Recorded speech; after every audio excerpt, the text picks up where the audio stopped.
welcome back to the channel, everyone. We have a new spicy deck for you today. This one I've been playing for quite some time, ever since it's pretty much nearly release of Starry Dragons on Starry Night build. I've been playing this build. It's not your conventional average kind of Starry Night build in the ways of taking some other cards and stuff, so I'll explain through the process and you'll see in the duels later how the deck combos. It's a really fun deck to play. It actually got me into the latest KC Cup Stage 2 that just went by in September. We played this and it got us all the way up there. So, fantastic deck when it pops off and is great currently against some meta decks, including 10 years well, if you know how to balance out the decks and control the field. So, we'll go through it first. Your main deck boss monster is Starry Night, Starry Dragon.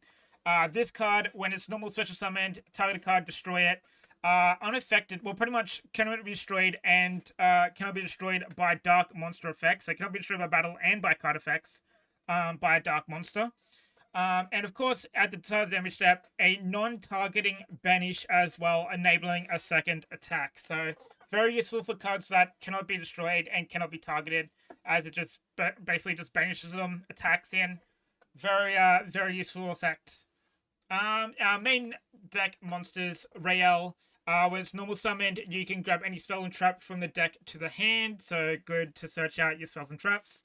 Also has a second effect. When it's in the graveyard, you can banish it to summon out another Starry Night that's in the graveyard as well.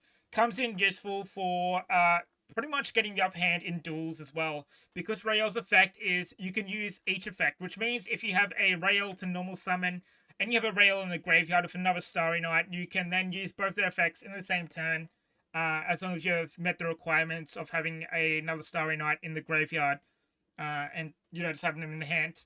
Now, I'll get to this card soon. You'll see why. Starry Night Orbital, I think that's how you pronounce it. Very useful card as well. Similar to how Rael works. It is a spell and trap searcher by tributing itself or another card. And it sets it straight from the deck, so very useful to search out. Another main good thing about this is if it's in the graveyard and you bounce back your Starry Dragon, this card can summon itself, which is very useful in some situations when you play this guy. Our next card that we have is Starry Night Astel. This card, basically when you go into your full combo, you want to summon this guy out, and on your turn 2, he is your tribute to summon out the Starry Dragon to pop a card. It also has the additional effect of boosting the attack as well, which does come in handy sometimes if you need to beat over something, so very useful card. This one here, Flamel, great card, definitely needs to be in the deck. This one here is basically your hand trap of the deck, being able to summon the Starry Dragon from the hand when something your opponent has declares an attack. You can activate this card's effect, send it to the graveyard, summon out your Starry Dragon, get a pop-off. Also has the recycling effect of the Starry Dragon, so if it's in the graveyard, you can banish it to grab back your Starry Dragon from the field back to the hand, and just combos really well. Now, Aurora Paragon. I don't think we get to use it in the replays as much, but this card works extremely well, especially if you know what deck you're coming up against. If it's a deck that heavily relies on special summoning, then you play Aurora Paragon, you shut out pretty much all their special summons. It does affect your own, but generally, if you play this card turn 1, your opponent, say for example they're playing BLS or something, they can't special summon any monsters, you then pretty much have locked them out of their hand, they pass turn, and then you can just combo off from there, tribute it with Orbital or something like that to then go through your plays. Very useful card. Now, it does have the effect of if a monster is normal summoned on either player's side, it does get destroyed. But you'll see later on a card that I have in here that sort of combats that. Ties of the Brethren, probably one of the main combo starters of this deck. Say, for example, you summon your Rael, you search a card, activate Ties of the Brethren, which will be able to summon out any of the other Starry monsters. So, for example, if you have Rael, you can then summon out your Orbital, your Astel. The main combo is if you go Rael summon, search out the Balefire, which will search your dragon, activate the Brethren, pay 2,000 life points, summon out your Astel and your Flamel. Works really well. Now, Balefire, as I said, is your main searcher for any of these monsters, even the Starry Knights and the Dragons. Mainly I use it for the Dragons, but can be useful in some situations where you can search out your Flamel, your Astel, or your Rael as well. So, works like magic.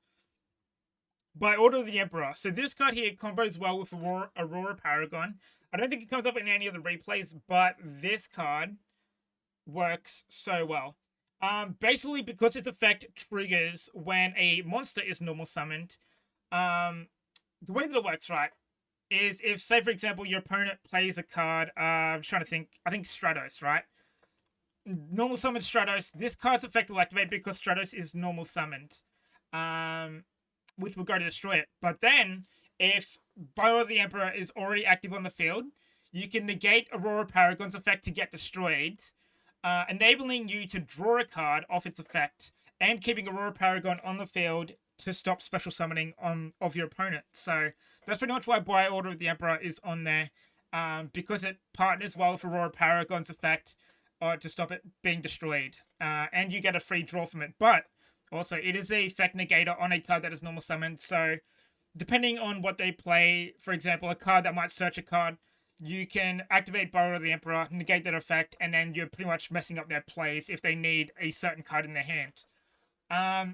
Arrival, probably one of your best cards as well. Similar, it's like an Astel and a Flamel built in one. During the main phase, you can summon out your Starry Dragon from the hand, or grab it back from the field back to your hand, enabling some plays, so it's a very good card.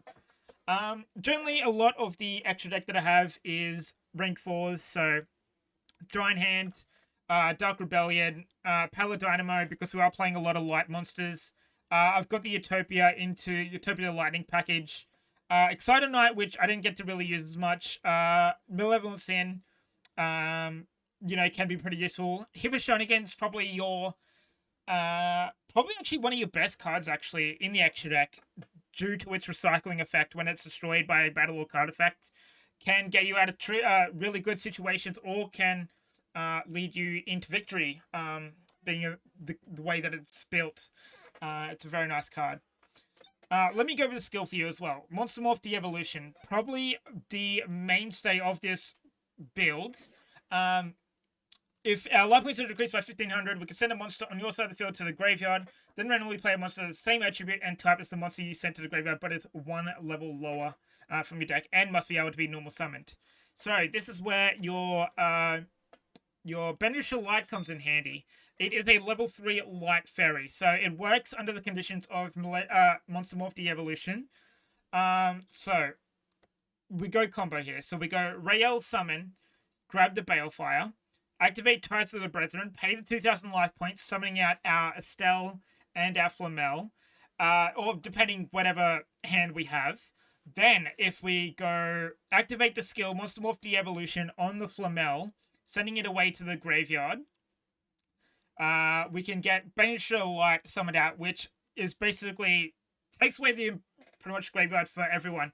But because Flamel is sent to the graveyard before the summon of Beneficial Light, it goes to the graveyard. And then your turn, say for example, your past turn, you got your Astel, Beneficial Light, you got your Rael, you've got your Arrival on the field. This pretty much gives you 2 pops in the same turn. You activate your Astel to summon out your Starry Dragon, which enables your first pop. Then you activate the Flamel in your graveyard to bounce back your dragon. Then you activate your Arrival to summon your dragon from the hand, enabling 2 pops in the same turn, which is just crazy. So I think it is a really good build. I love playing it. It helped me get up to KC Cup Stage 2 in the KC Cup in September. Was it September? I think it was September. It is a great build. It's a lot of fun to play. A lot of people don't expect it, to be honest, or find it really hard to play around. So have fun, and thank you so much for listening as well. And enjoy the replays, and I'll see you in the next video.